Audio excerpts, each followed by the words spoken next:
Ternyata kitabnya mereka, kitab dalam Kristen yang berpuluh-puluh tahun saya bawa di sini ke gereja gitu ya. Ya. Ternyata separohnya, bahkan lebih dari separohnya, 75% ternyata berasal dari kitabnya orang Yahudi. Ya kan, karena tadi dicampur, jadi yang dokumen dari Yahudinya dipakai, tulisan-tulisan baru yang mendapat ide dari Yunani juga dipakai, digabungkan.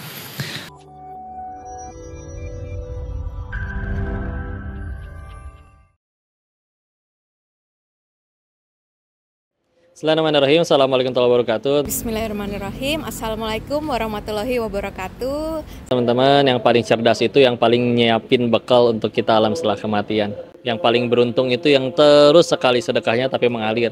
Maka kau ngajakin nih, Yayasan Baitul Maqdis lagi bangun Rumah Quran Asy-Syakiri. Saudara muslimin muslimat dimanapun berada, mohon dukungannya untuk pembangunan Rumah Quran Asy-Syakirin. Maka silakan yuk kita wakaf sana, bantu di sana. Bismillah. Yang akan didirikan oleh Yayasan Baitul Maqdis di Waingapu, Sumba Timur, Nusa Tenggara Timur. Ngasihnya sekali, tapi kalau dipakai terus nanti sampai hari kiamat, maka jadi pahala jariah buat kita. Maka kalian udah jadi orang yang paling cerdas ya. Ditunggu ya, jangan sampai enggak. Assalamualaikum warahmatullahi wabarakatuh. Assalamualaikum warahmatullahi wabarakatuh. Bismillahirrahmanirrahim. Assalamualaikum warahmatullahi wabarakatuh. Innal hamdalillah nahmaduhu wa nasta'inuhu wa nastaghfiruh wa na'udzubillahi min syururi anfusina wa min sayyiati a'malina may yahdihillahu fala mudhillalah wa may yudlil fala hadiyalah. Asyhadu an la ilaha illallah wahdahu la syarikalah wa asyhadu anna Muhammadan abduhu wa rasuluh. Allahumma shalli wa sallim wa barik ala sayyidina Muhammadin wa ala alihi wa sahbihi ajmain. Amma ba'd.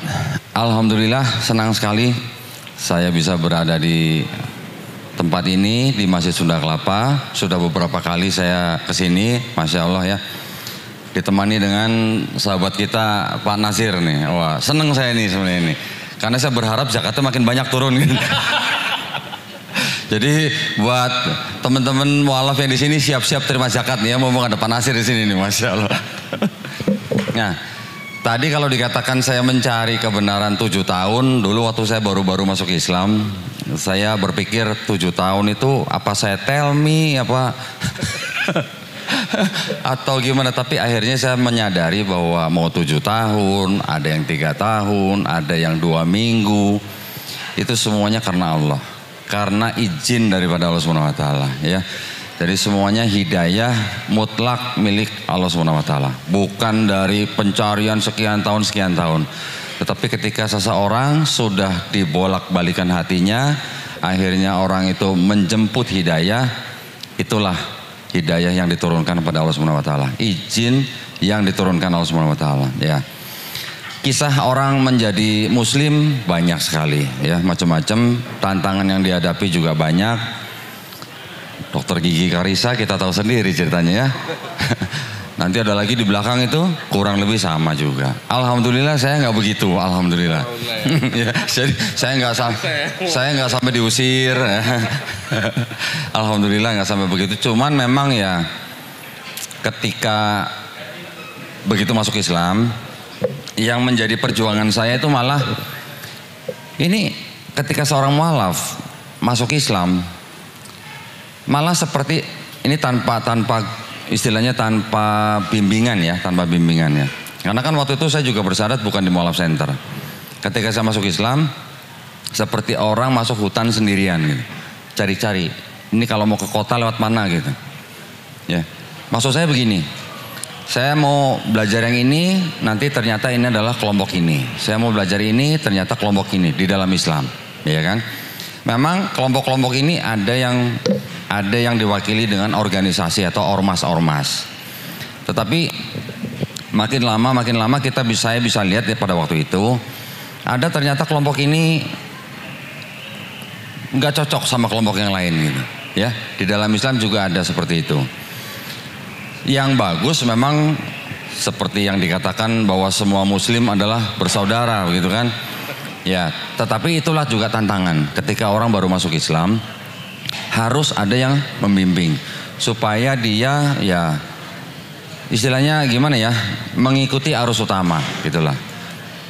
Malah kalau mengikuti sebuah kelompok yang kecil itu beresiko gitu jadinya. Itu juga tantangan yang dihadapi para mualaf.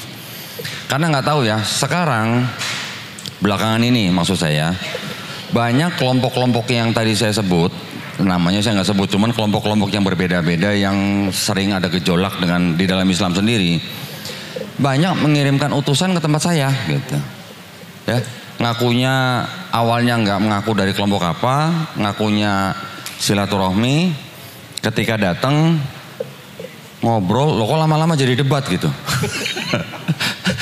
Lama-lama jadi debat sampai akhirnya dia tidak mengakui Nabi Muhammad SAW adalah Nabi terakhir. Begitu dia ngomong begitu, ya sudah, mohon maaf Pak, kita berbeda, saya ada kegiatan lain Pak, silakan pulang. Nanti ada lagi Ustadz ya, pakaiannya aduh sangat-sangat islami ya. Ketika saya persilakan untuk menjadi imam sholat juga Masya Allah bacanya. Tetapi ketika suatu diskusi lama-lama mengerucut, dia bisa bilang begini, Nabi Muhammad SAW mohon maaf tidak pernah bersetubuh dengan istri-istrinya. Saya langsung begini, langsung mengernyitkan dahi gitu kan. Maksudnya gimana Tat? Ya kalau mau punya anak tinggal sentuh aja, tepok aja istrinya gitu. Gimana Ustaz kalau gitu? Pernah dengar begitu Ustaz? Oh enggak pernah. Saya begitu dengar begitu kan kaget ya. Oh ya sudah Pak, mohon maaf saya ada kegiatan lain, silakan pulang. Banyak yang model-model begitu juga. Ya jadi kita juga harus berhati-hati ini. Ya. Jangan mudah mengikuti kelompok-kelompok yang bukan arus utama. Nah, itu pesan saya buat teman-teman mualaf.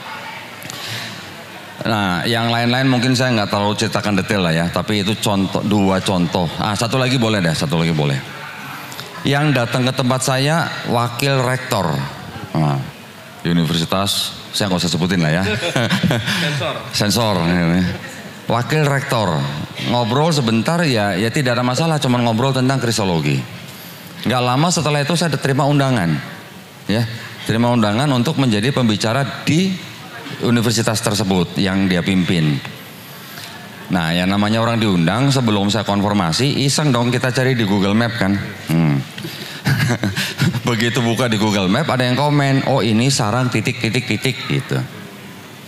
Kaget dong saya. Langsung karena saya sudah ada nomor handphonenya, saya telepon orangnya. Pak, betul ini sarang titik saya bilang gitu. Dia ngaku betul. Ini betul, Bapak ini yang mengaku bahwa Nabi Muhammad SAW itu bukan Nabi terakhir. Iya betul. Ngaku. Ini betul, pimpinan Bapak yang mengaku Nabi terakhir. Betul. Oh ya sudah, mohon maaf Pak, saya nggak bisa hadir sebelum kita. Contoh lagi tuh begitu. Nah, jadi kita harus benar-benar berhati-hati ya. Maksud saya, di Islam kita sudah punya atau sudah tahu yang namanya arus utama. Ya. Kenapa? Kurang dekat. Oh, yang di belakang nggak dengar ya. Oh, maksudnya di sini kayaknya udah kenceng banget suaranya. Mohon maaf. Nah, jadi pesan saya kepada teman-teman mualaf, ikuti komunitas mualaf center supaya tidak ke kanan ke kiri gitu ya. Ya kalau kita ibaratkan ketika seorang penggembala domba atau penggembala sapi gitu kan. Tentu saja kalau ada seekor yang memisahkan diri kan pasti kan akan dikembalikan lagi ke kelompoknya. Begitu juga kita harus menjaga ukhuwah Islamiyah khususnya bagi teman-teman yang baru masuk Islam. Itu sangat penting gitu ya. Kemudian ya tadi kalau meneruskan sedikit perjalanan saya setelah saya memutuskan masuk Islam. Nah ini saya bergabung dengan sebuah yayasan. Yayasan ini namanya Yayasan Pembina Mu'alaf At-Tauhid yang berpusat di Surabaya. Saya memang senang dengan sebuah yayasan yang visi misinya cocok dengan giroh saya gitu. Karena sebelumnya beberapa tahun sebelumnya, 2 tahun sebelumnya saya itu memang mengikuti terus dan terlibat walaupun tidak secara langsung perdebatan lintas agama ya. Sebut saja perdebatan Islam Kristen. Ketika saya sudah beberapa tahun itu mengikuti dan terlibat, ketika saya bergabung dengan yayasan ini, alhamdulillah ide-ide saya, kemudian kiat-kiat saya, alhamdulillah diterima oleh yayasan itu, dan malah saya dijadikan ketua litbang. Jadi kalau memberikan usul resikonya begitu.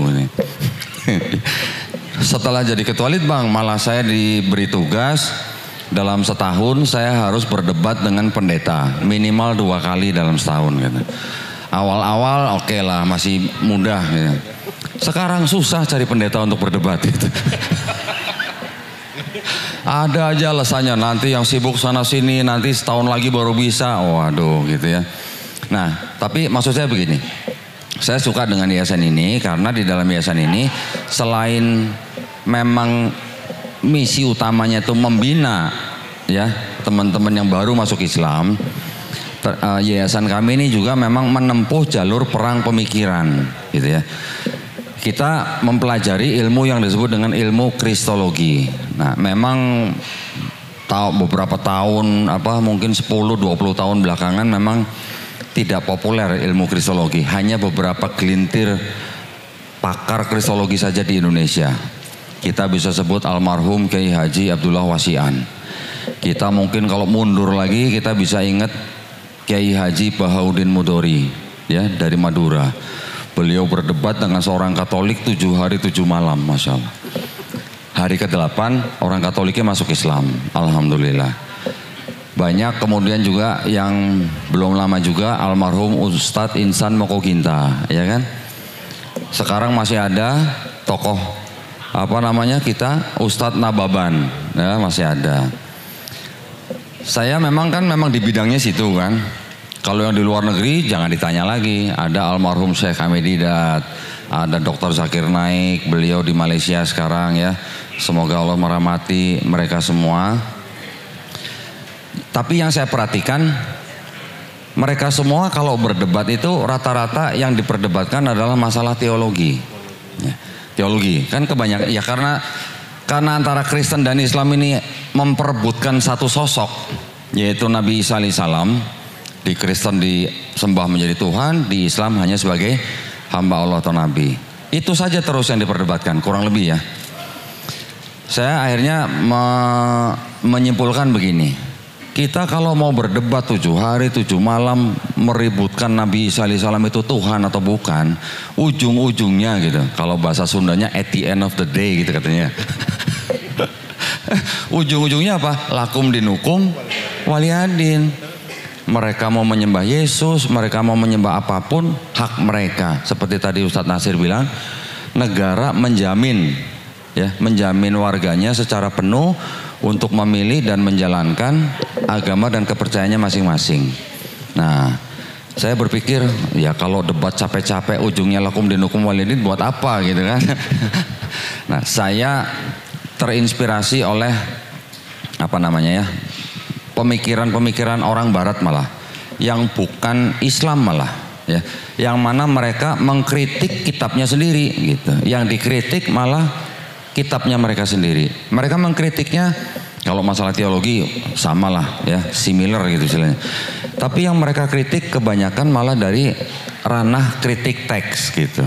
Ya, kritik teks itu artinya menentukan ayat-ayat di dalam kitab mereka itu istilahnya sahih atau enggak gitu.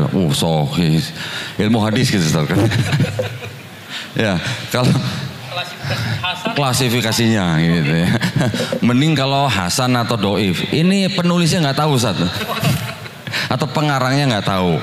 Jadi saya akhirnya tertarik untuk mempelajari itu, sehingga ketika saya mendapatkan bukti-bukti dalam hal ini dari dokumen mereka sendiri yang mengatakan ayat ini pasti tidak asli, ayat ini tambahan, ayat ini sisipan, ayat ini pinjaman gitu ya, pinjam tapi nggak dibalik-balikin gitu ya. Akhirnya hal-hal seperti itu yang saya pikir bisa lebih efektif di dalam rangka berdebat gitu ya.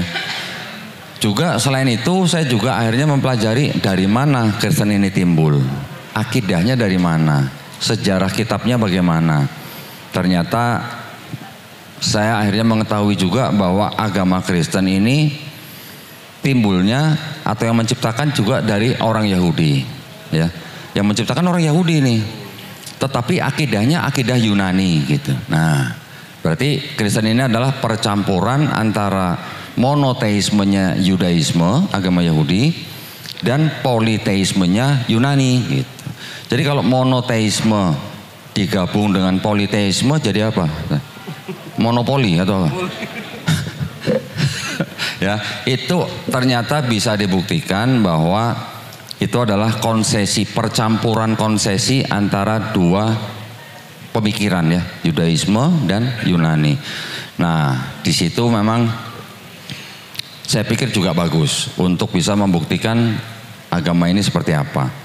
Terus kemudian satu lagi, ternyata kitabnya mereka, kitab dalam Kristen yang berpuluh-puluh tahun saya bawa di sini ke gereja gitu ya. Ya. Ternyata separohnya, bahkan lebih dari separohnya, 75% ternyata berasal dari kitabnya orang Yahudi. Ya kan, karena tadi dicampur, jadi yang dokumen dari Yahudinya dipakai, tulisan-tulisan baru yang mendapat ide dari Yunani juga dipakai, digabungkan. Ternyata kitabnya Yahudi ini kan sudah ada ratusan tahun sebelum ada Kristen. Tentu saja penulis dan penyusunnya kan pasti punya otoritas untuk menafsirkan gitu, ya kan? Tetapi dari kalangan Kristen sendiri, dari abad pertama, kedua, bahkan sampai abad keempat, mereka menafsirkan ulang kitabnya Yahudi itu dengan kacamata filosofi Yunani gitu. Sehingga akhirnya kitab itu dipakai menjadi bagian daripada kitab kekristenan. Ini saya dikasih waktu sampai berapa nih? Hah? Saya cuma mau menunjukkan aja beberapa ya. Ini cuma gambaran aja. Ini dalam rangka cuma menguatkan ya teman-teman kita yang di sini yang mungkin baru-baru masuk Islam supaya tidak mudah kalau diajak balik gitu. Loh, ada yang pernah diajak balik, ada nggak? Hah? Ada tuh, ada yang tunjuk tangan kan? Nah, iya. Jadi memang tidak dipungkiri, namanya orang sudah berpindah keyakinan, pasti keluarga besarnya nggak terima, kebanyakan gitu ya. Mereka pasti mengajak untuk kembali. Nah, ketika mereka mengajak kembali, bagaimana sikap kita? Kalau kita nggak tahu agama kita yang dulu, nah itu maksudnya. Ya. Saya cuma ingin memperlihatkan. Soalnya kalau saya ngomong dari tadi nggak ada buktinya, nanti sangkain saya asumsi gitu ya, atau ngarang gitu kan. Nah, ini ada kitabnya. Ini yang saya cari-cari, ini bener nggak kitabnya orang Yahudi, yang berhak menafsirkan siapa, ditulis tahun berapa, disusun oleh siapa, dalam bahasa apa gitu. Nah, ini yang dijadikan separohnya kitab orang Kristen. Perspektifnya Yahudi dibuang, diganti dengan perspektif Kristen gitu. Kemudian digabung dengan kitabnya Kristen sendiri yang ditulis di abad pertama sampai abad kedua, digabungkan dengan kitab ini yang sudah diterjemahkan menjadi bahasa Yunani. Nah, inilah kitab Kristen yang mana perspektifnya Kristen mendominasi kitab ini yang sudah diterjemahkan. Ya, jadi ini hanya sebagai pengetahuan kita supaya kalau diminta balik itu ya sudah, buat apa, kita sudah pegang Islam, kita tahu kitabnya mereka, asal usulnya, akidahnya juga bagaimana. Nah, kita jadi lebih kuat gitu maksud saya ya. Yang seperti ini kita lakukan di yayasan kami, kita sosialisasikan ke pesantren-pesantren, ke masjid-masjid, supaya mereka juga paham, sehingga ketika mereka kedatangan tamu yang tidak diundang, nah, yang door to door gitu biasanya, menawarkan kabar baik atau kabar keselamatan gitu. Ibu-ibu kan pasti seneng kalau ditawarin kabar keselamatan ya, apalagi kalau ada sembakonya kan gitu. Apalagi kalau ada minyak gorengnya gitu kan. Pokoknya kalau di pasar lagi mahal terus dikasih, pasti seneng gitu, pasti didengerin gitu. Nah, itu yang berbahaya. Tindakan-tindakan seperti itu sebenarnya dilarang oleh pemerintah. Pemerintah punya aturannya ya. Aturannya namanya keputusan bersama dua menteri, Menteri Agama dan Menteri Dalam Negeri nomor 1 tahun 79. Di dalam bab 3 pasal 4 itu dijelaskan begini, dilarang mensiarkan agama kepada orang atau kelompok orang yang sudah beragama. Itu larangannya ya. Jadi kalau ada orang ketuk-ketuk pintu menawarkan agama mereka supaya orang yang di rumah itu untuk masuk agama mereka, itu boleh dilaporkan ke polisi gitu. Laporin aja ke Satpam atau Hansip, bawa ke Polsek, itu bisa. Sebutin aja keputusan bersama 2 Menteri nomor 1 tahun 79 gitu. Kalau perlu bab 3 pasal 4 gitu. Nanti polisi bingung, oh belajar di mana Bu gitu misalnya. Ya. Jadi itulah tujuan kami, misi kami supaya bisa membentengi akidah umat Islam di Indonesia, dan juga kita menempuh jalur perang pemikiran dalam rangka edukasi. Edukasinya kepada siapa? Kepada semua yang menonton, ya, baik yang Muslim maupun yang belum Muslim. Nah, saya sebutnya belum Muslim, bukan non Muslim. Kalau belum Muslim, insya Allah Muslim gitu. Ya. Nah, edukasi yang kami lakukan dengan pendeta-pendeta itu, ya, apa namanya? Kita membuka apa yang sudah kita pelajari semua. Rata-rata yang sudah kami lakukan, ketika kita berbicaranya tuh dengan data, dengan dokumen yang asli seperti ini, apalagi yang ini nih. Nah, ini juga senjata saya, senjata pamungkas nih, yang warna merah nih. Pendeta kalau udah ngeliat ini udah takut duluan nih biasanya nih. Ya, kenapa? Karena di dalam kitab ini ada catatan-catatan kaki yang berani bilang bahwa ayat ini pasti tidak asli gitu. Pakai pasti loh. Pasti tidak asli. Saya yakin Dokter Gigi Karisa pasti nggak tahu.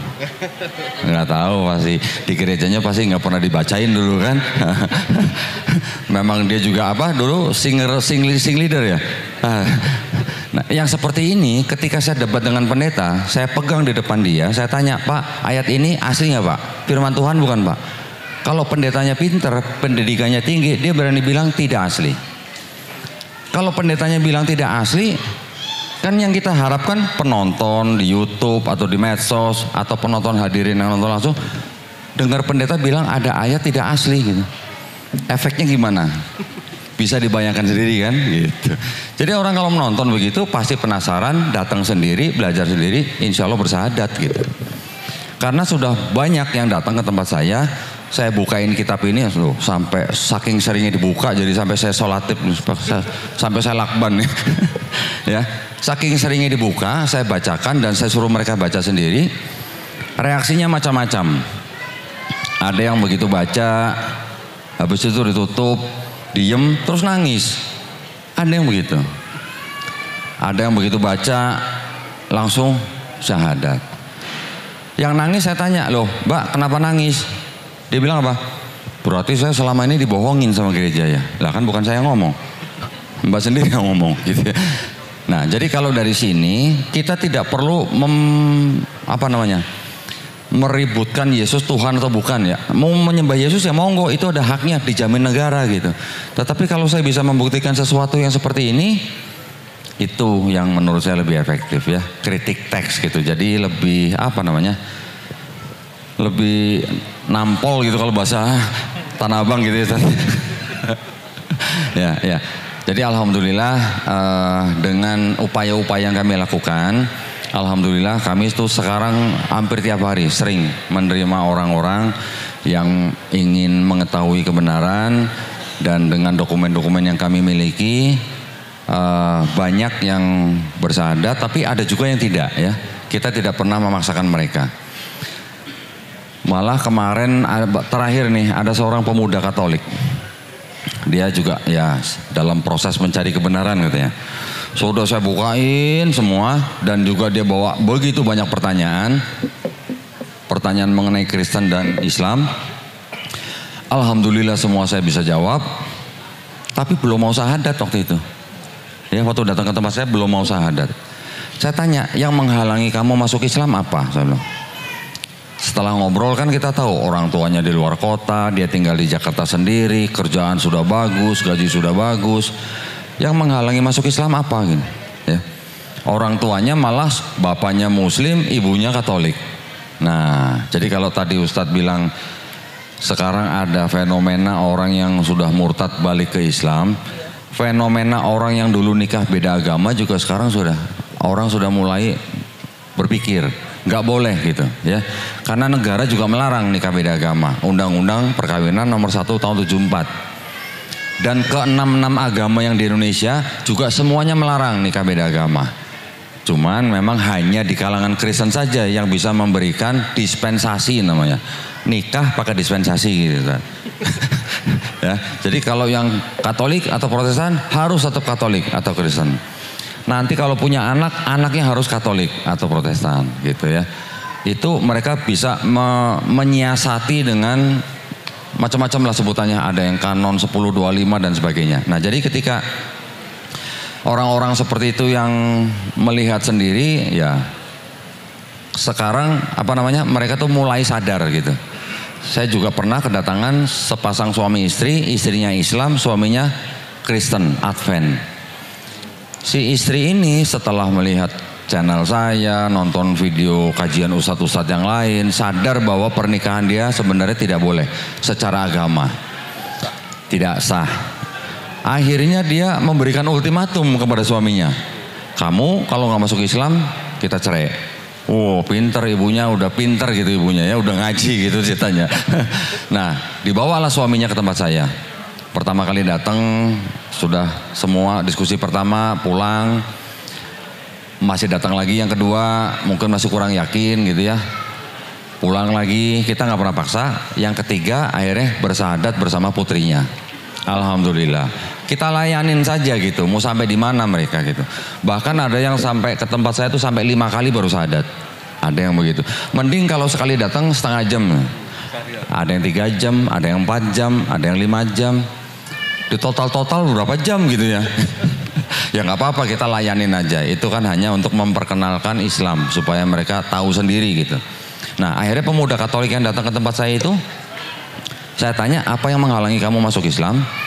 Dia berpikirnya begini, saya takutnya nanti kalau sekarang saya syahadat, terus saya sudah menjadi muslim, nanti saya ada pertanyaan, nggak bisa jawab, saya jadi ragu lagi gitu katanya. Gitu Ustaz. Saya tanya, kamu kalau mau masuk kuliah ke sebuah universitas, kamu daftar dulu atau belajar dulu? Saya bilang, daftar dulu katanya. Ya sudah, syahadat dulu baru belajar, saya bilang gitu. You know. Nanti kalau ada pertanyaan pasti kita bantu jawab. Kalau saya nggak tahu jawabannya, saya pasti cari tahu jawabannya. Di dalam Islam kita tidak haram untuk bilang nggak tahu. Ya kita tinggal cari tahu gitu ya kepada orang-orang yang lebih tahu.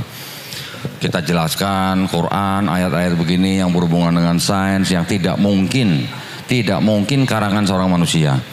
Di Quran macam-macam ayatnya. Terus saya kasih tahu, kita tidak pernah tahu kapan nafas kita diambil, ya kan?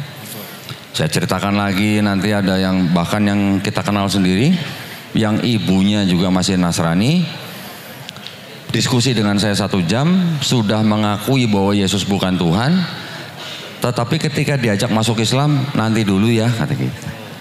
Kenapa tante? Nanti kalau saya masuk Islam, saudara saya begini. Jadi lebih takut saudaranya gitu, daripada keselamatan gitu ya.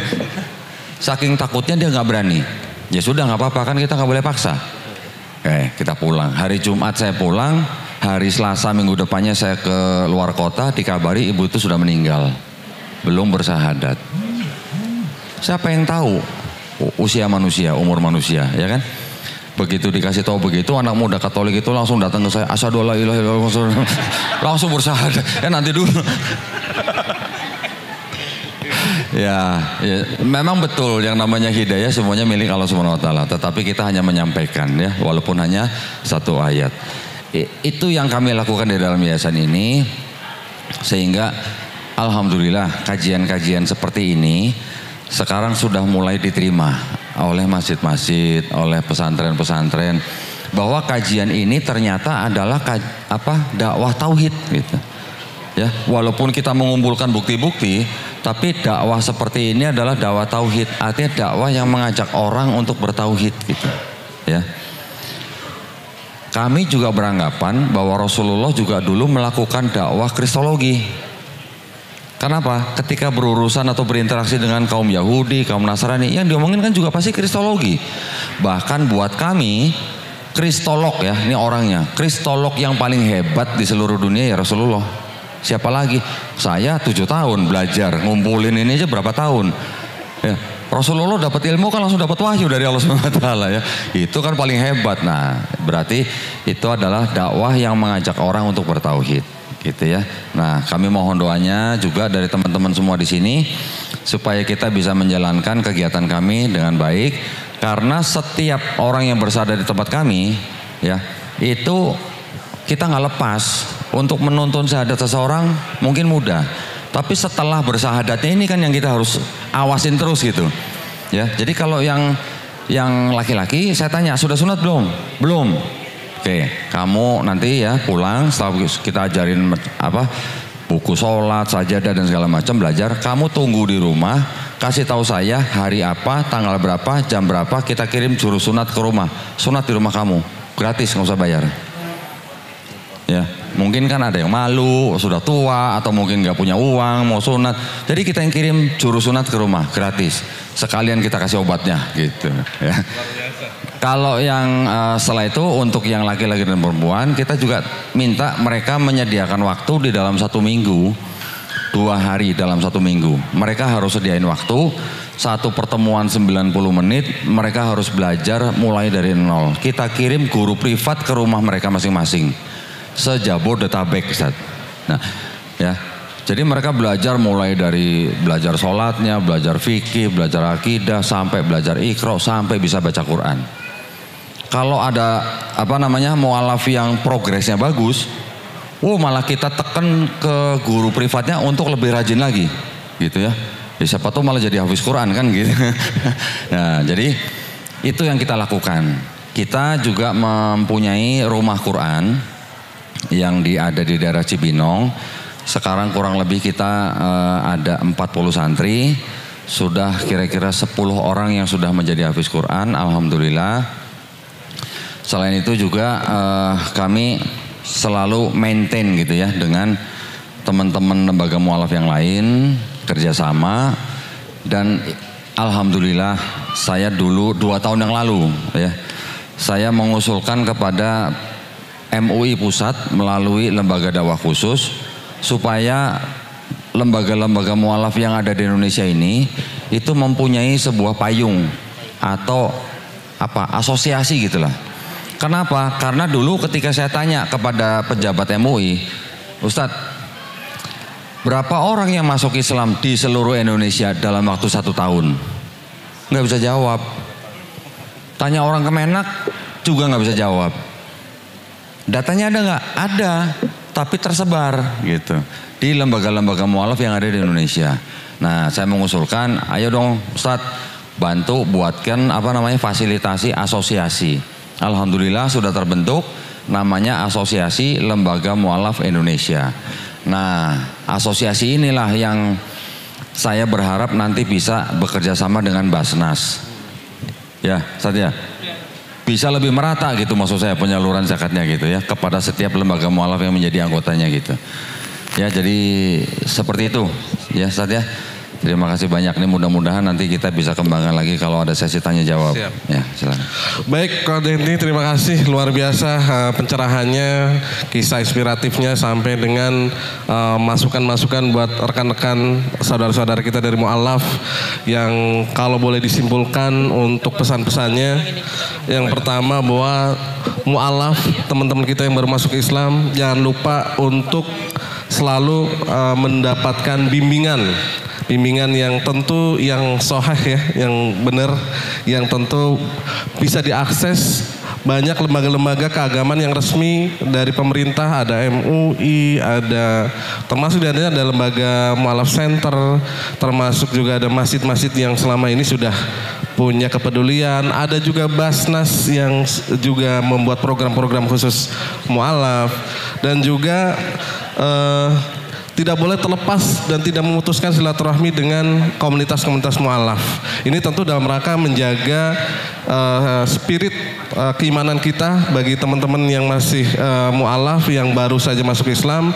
Tentu penjagaan terhadap akidah itu sangat penting karena rayuan, tantangan, dan juga mungkin juga ada ancaman barangkali bagi rekan-rekan mu'alaf yang mungkin punya keluarga yang tidak mendukung. Tentu ini perlu ada dukungan dan spirit kita. Sebagaimana disampaikan oleh Ko Dendi, hidayah ini harus dijemput. Hidayah tidak datang begitu saja. Kalau Sayyidina Umar mengatakan hidayah itu seperti bulu-bulu yang terbang. Nah kemudian kita ini seperti pintu yang punya pintu jendela. Jadi bulu akan masuk ke pintu jendela kalau kita buka dan tidak akan masuk kalau kita tutup. Nah ternyata itu yang membuat kita menutup dan membuka itu adalah diri kita sendiri. Hidayah sudah Allah turunkan ketika Nabi Muhammad menyebarkan Islam di dunia ini. Tinggal persoalannya adalah kita mau menjemput atau tidak. Baik, dari rekan panitia ada waktu untuk tanya jawab satu ya. Baik, satu orang penanya. Mohon mic-nya dibantu.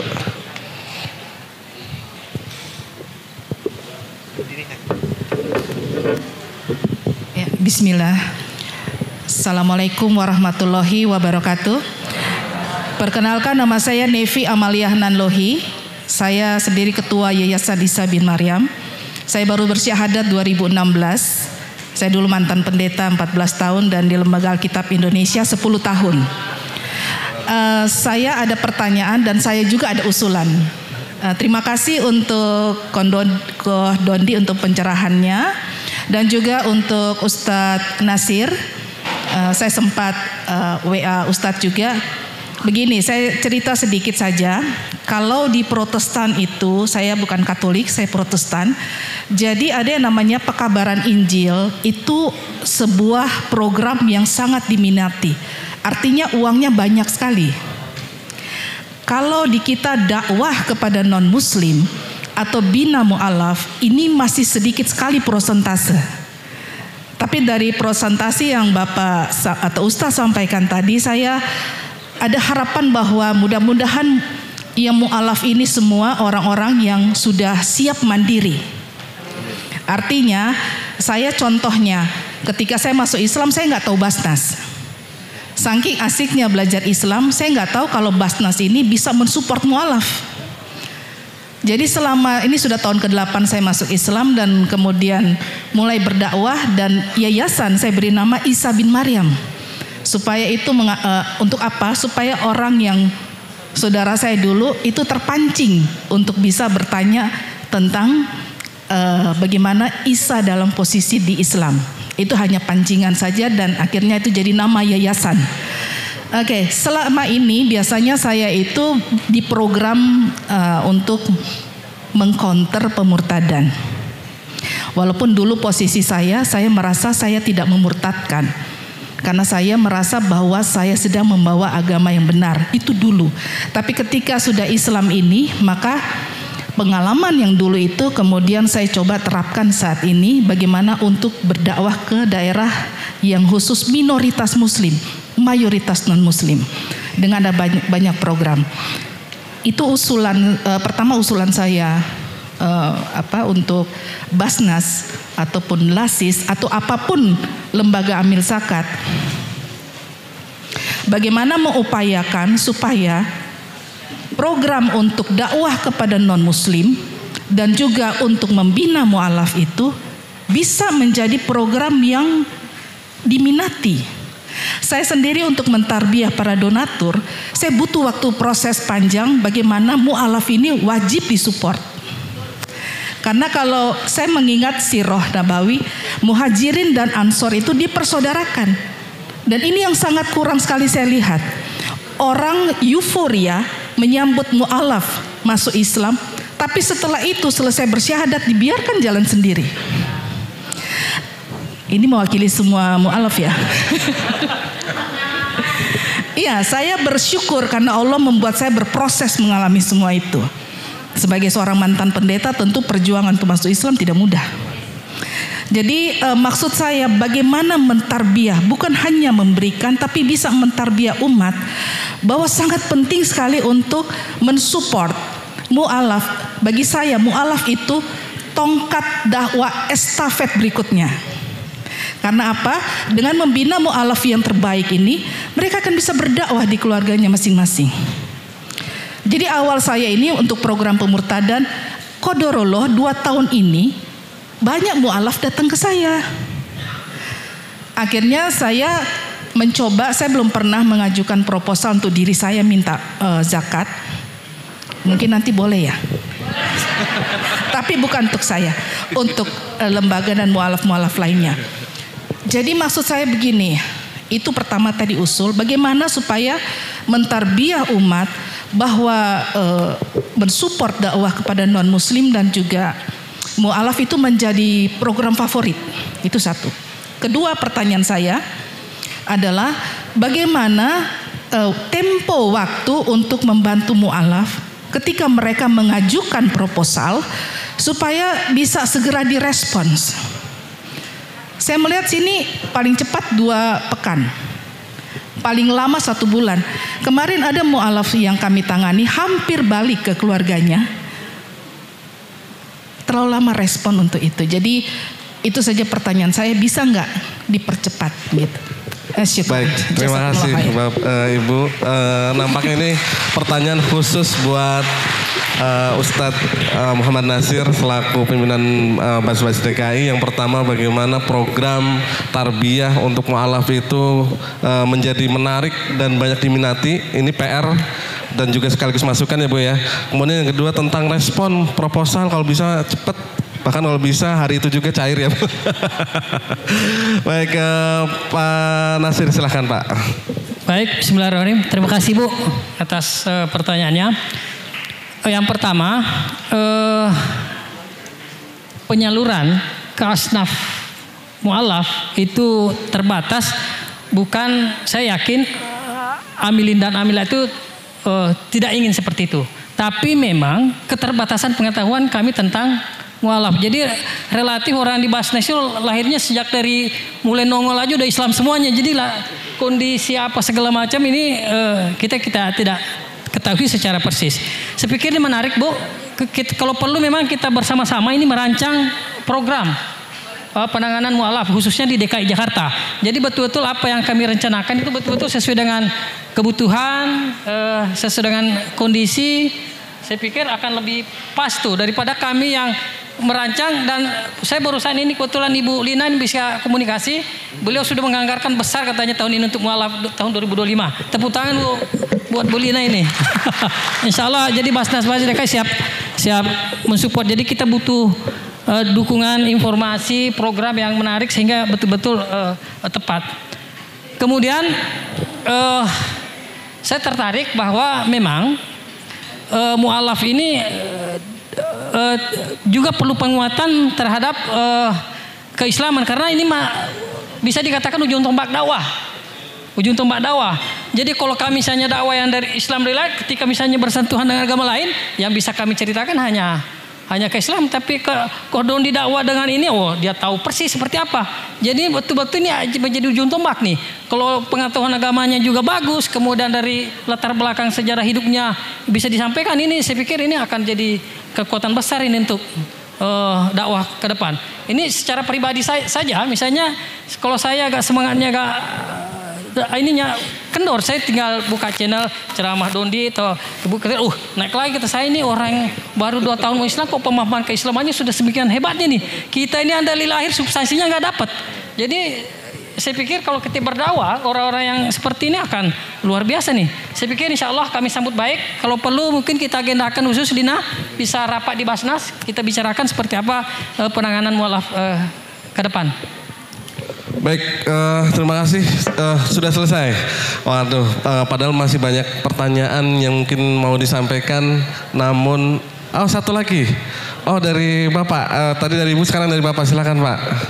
Bentar, kalau ada proposal langsung ke ini beliau yang. Nanti nomor kontak bisa diakses di bawah Bu ya.